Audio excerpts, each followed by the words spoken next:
Hi friends, welcome to HRD PCS education. आज जो है हम लोग आधुनिक भारत का जो इतिहास पहले पढ़ रहे थे, जिसमें मुग़ल साम्राज्यों का पतन हमने पहले वीडियो में बताया है। उसी के आगे के क्रम में किस प्रकार से मोहम्मद शाह जो मुग़ल साम्राज्य का शासक है उसका पतन होता है और किस प्रकार से नादिर शाह भारत आता है और पानीपत का तीसरा युद्ध मराठों के साथ होता है, यहाँ तक के बारे में हम आज की क्लास में पढ़ेंगे। ये जो है क्लास आपको विशेषकर PCS के स्तर को देखते हुए बनाया गया है। तो सबसे पहले हम इसके प्रीवियस क्लास में पढ़े थे कि जब जहाँ औरंगजेब की मृत्यु होती है 1707 ईस्वी में, उसके बाद बहादुर शाह उस साम्राज्य का शासक बनता है। बहादुर शाह के मरने के बाद जहांदार जो रहता है वो एक अयोग्य शासक था, वो बनता है। उसके बाद फर्रुखसियर बनता है। फर्रुखसियर के बाद फर्रुखसियर को साम्राज्य का शासक बनाने में जो सैयद बंधु थे उनकी भूमिका होती है और उसके बाद जो है फिर मोहम्मद शाह की भूमिका आती है, अर्थात मोहम्मद शाह जो है भारत के साम्राज्य का, मुग़ल साम्राज्य का एक शासक बनता है। मोहम्मद शाह का जो कार्यकाल होता है 1719 से 1748 तक की, उसकी कार्यकाल लगभग 30 वर्ष तक की होती है। 30 वर्ष तक का उसका कार्यकाल होता है। इसमें वो कुछ विशेष रूप से कर नहीं पाता है क्योंकि उसका चरित्र ही बहुत ही खराब था। वो एक अयास व्यक्ति था, कमज़ोर था, साहस उसके अंदर नहीं था, वो एक अयोग्य था, जिसके कारण से जो है वो अपने साम्राज्य को अपने द्वारा वो हैंडल नहीं कर पाता था। उसके शासन को आगे बढ़ाने के लिए उसके सामंत ही उसे आगे बढ़ाते थे। जो उसके सामंत कहते थे वो करता था। हम देखते हैं जब सैयद बंधु की मृत्यु हो जाती है, सैयद बंधु इस साम्राज्य को छोड़ करके चले जाते हैं, तो एक निजाम उल मुल्क सामंत रहता है, बहुत ही वफादार रहता है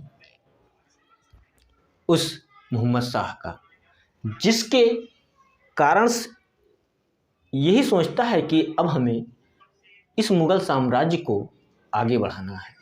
वो साम्राज्य को बचाने का प्रयास तो करता ही है, लेकिन उन सामंतों के बीच में बहुत से कुछ ऐसे सामंत होते हैं जो निजाम उल मुल्क के प्रति जो है षड्यंत्र करने लगते हैं।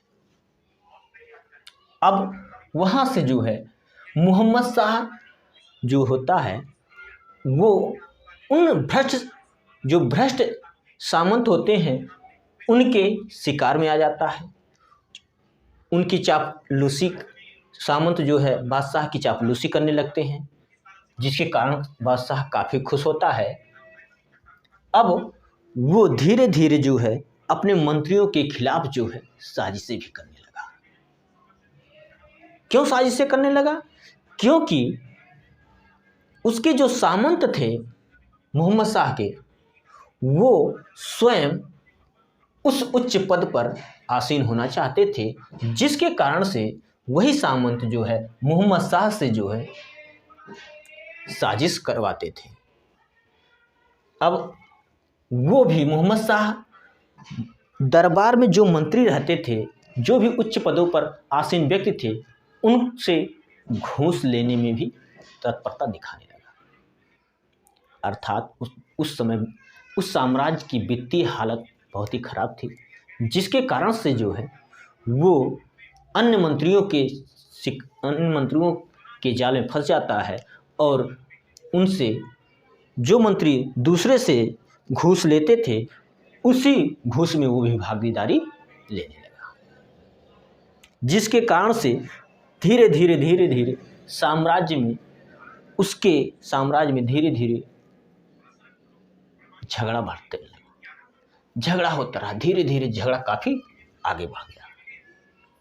इस झगड़े को देख करके निजाम उल मुल्क साम्राज्य को बचाने का प्रयास बहुत किया, लेकिन उसने जब देखा कि बहुत से सामंत अपने ही महत्वाकांक्षा में लगे हुए हैं, तो उसने भी सोचा कि क्यों ना हम इस साम्राज्य को छोड़ करके आगे बढ़ें, हम भी अपने कहीं किसी क्षेत्र में जाएं और वहाँ का जो है राजा बने।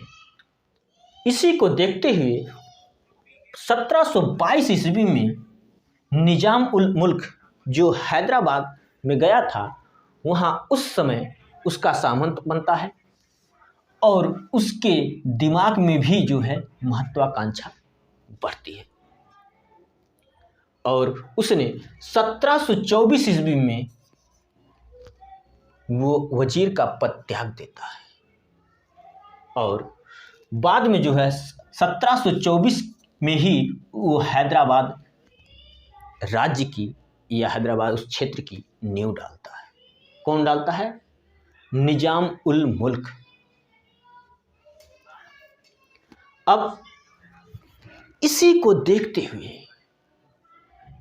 निजाम उल मुल्क जब हैदराबाद की नींव डाला, तो इसी को देखते हुए अन्य सामंत, अन्य राजा जो आसपास के थे, जैसे जोधपुर हो गया, जाट हो गए, अवध क्षेत्र के थे, बंगाल के हो गए, उड़ीसा के हो गए, ऐसे जो राजा थे, छोटे छोटे राजा, वो भी अपने आप ये सोचने लगे कि जिस प्रकार से ये उस साम्राज्य से हट करके अपनी महत्वाकांक्षा को साधने के लिए इसने एक राज्य का निर्माण किया, क्यों ना हम भी इसी की तरह आगे बढ़ें। और धीरे धीरे करके सभी राजाओं का जो सोच थी मुगल साम्राज्य के प्रति, वो धीरे धीरे घटती चली गई। अर्थात अप्रत्यक्ष रूप से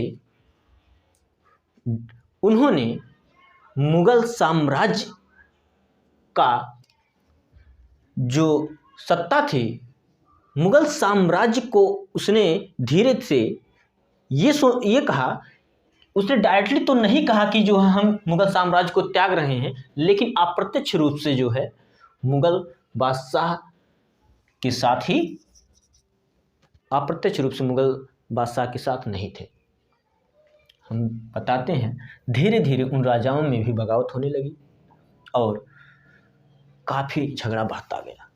उसके बाद लगभग 1738 से 39 ईस्वी के पास आते आते जो है नादिर शाह उत्तर भारत के क्षेत्र में आ जाता है। ये नादिर शाह फारस के क्षेत्र से आता है और उस समय जब उसने भारत में एंट्री किया तो उसके पास काफ़ी धन दौलत की कमी थी। कुछ कारण थे। उसने नादिर शाह भारत में क्यों आता है, उसके अभियान के क्या कारण थे, हम आपको बताते हैं। नादिर शाह 1738 में जब दिसंबर के महीने में भारत में प्रवेश करता है और वो जो है भारत के उत्तरी भाग में, उत्तर भारत में जो है आक्रमण करना शुरू कर देता है। लाहौर क्षेत्र में सबसे पहले वो आक्रमण करता है। वो क्यों आया था, इसके पीछे कारण है। वो उस समय जो फारस क्षेत्र था वो निरंतर युद्ध क्षेत्र में निरंतर अभियानों के कारण दिवालिया बन गया था और भारत में काफ़ी अपार धन था, काफ़ी मात्रा में धन थी और उसके फौजों को आगे बढ़ाने के लिए वेतन के रूप में उसे धन की आवश्यकता थी। इन सभी के कारण से जो है, इन सभी को देखते हुए उसने सोचा कि क्यों ना भारत के ऊपर आक्रमण किया जाए, क्योंकि वो जान चुका था कि लगभग 1738 ईस्वी के पहले भारत के जितने भी राजा थे, छोटे छोटे जो भी राजा थे, वो आपस में लड़ रहे थे, उनमें एकता की कमी थी। यही सोच करके वो सोचा कि जब इन लोगों के बीच में इतनी एकता की कमी है तो हम आसानी से, आराम से वहाँ के साम्राज्य को आसानी से जीत सकते हैं।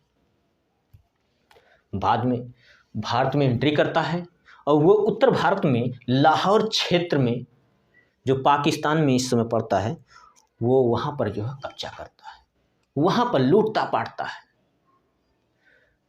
लाहौर क्षेत्र में जब वो लूटता है तो उस समय के जो राजा थे दिल्ली साइड के या उत्तर भारत के जो राजा थे, उत्तर भारत के जो भी राजा थे, वो उन्हें अपने ही वैमनस्य में वो भूले हुए थे। ये नहीं सोच रहे थे कि कहीं ये नादिर शाह भारत में ना आ जाए, लेकिन वे भूल गए थे अपने वैमनस्य में, जिसके कारण से वो धीरे धीरे धीरे लाहौर के क्षेत्र में आगे बढ़ गया, वहाँ पर लूटा और बाद में उसने दिल्ली के क्षेत्र में जब वो आगे बढ़ा तो वहाँ के जो छोटे छोटे राजा थे वे अपने आप को संभाल नहीं पाए, क्योंकि उनमें एकता की कमी थी, जिसके कारण से उत्तर भारत में भी उसने आक्रमण कर दिया। अर्थात मुगल साम्राज्य के साथ भी उसका युद्ध हुआ। मुगल साम्राज्य अर्थात मोहम्मद शाह के साथ जब वो युद्ध हुआ उसका, तो उसने जो शाही राजधानी थी वहाँ के लोगों के प्रति कत्ले-आम करवा दिया। अर्थात बहुत से लोगों के डायरेक्टली सीधे जो है उसने आदेश दे दिया कि यहाँ के नागरिकों का कत्ल कर दो। उसके पीछे कारण थे, क्योंकि लगभग 8 से 10 सैनिकों को वहाँ के लोगों ने मार दिया था, जिससे दुखी होकर के नादिर शाह ने वहाँ आदेश दे दिया था। उसके बाद जो है वहाँ पर उसने लगभग 70 करोड़ की लूटपाट की, 70 करोड़ की लगभग लूटपाट की, 70 करोड़ लूटा। और जो वहाँ का शाहजहां का जो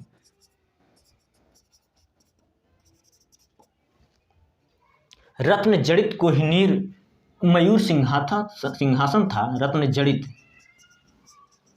मयूर सिंहासन,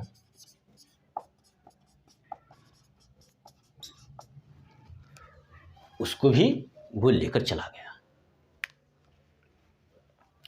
इतना सब होने के बाद भी वहाँ के राजा जो है आपस में बाद में भी लड़ते रहे। इतना होने के बाद धीरे धीरे जब नादिर शाह यहाँ से लूटपाट करके भारत से चला गया, तब भी यहाँ के राजा आपसी वैमनस्य में पड़े रहे और बाद में इनके बीच वैमनस्यता और बढ़ गई। लगभग जब कुछ समय के बाद जब नादिर शाह की मृत्यु हो जाती है, तो उसका एक सेनापति अहमद शाह अब्दाली है, अहमद शाह अब्दाली।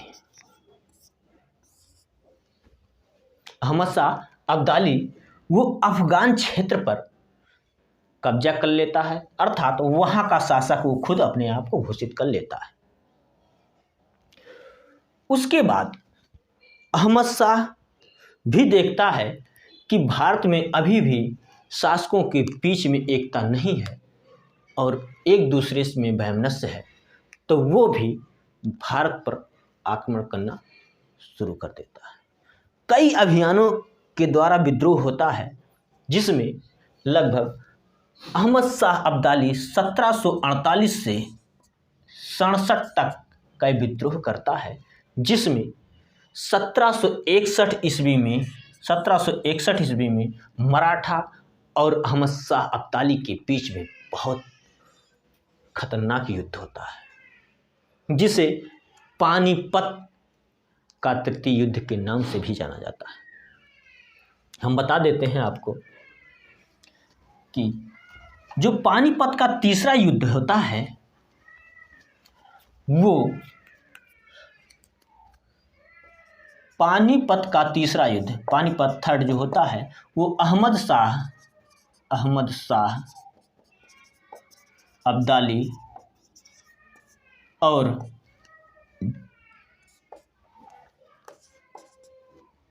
मराठों के बीच में होता। इन दोनों के बीच में जो युद्ध होता है, जिसके परिणाम स्वरूप मराठों की हार होती है। मराठों की हार बहुत बुरी होती है। अब मराठा भी जान चुके थे कि इस पर जो है हावी होना संभव नहीं है, क्योंकि उस समय मराठों के साथ बहुत से राजा विद्रोह कर चुके थे, इसलिए कई राजा मराठों का साथ देना नहीं चाहते थे। अहमद शाह अब्दाली अब लगभग भारत पर अपना एकाध नियंत्रण कर चुका था, क्योंकि नादिर शाह जब यहाँ से गया था तो पंजाब क्षेत्र और भारत के अन्य क्षेत्रों पर कब्जा करने के बाद जो है अहमद शाह अब्दाली को भी कुछ क्षेत्र सौंप गया था। और अब जो है अहमद शाह अब्दाली आया और भारत के विभिन्न क्षेत्रों में आक्रमण करने के बाद मराठा पर, जो उस समय सबसे महत्वपूर्ण यशस्वी सामंत माने जाते थे, मराठा सरदार थे, उन पर भी आक्रमण कर दिया और उन पर भी विजय प्राप्त कर लिया।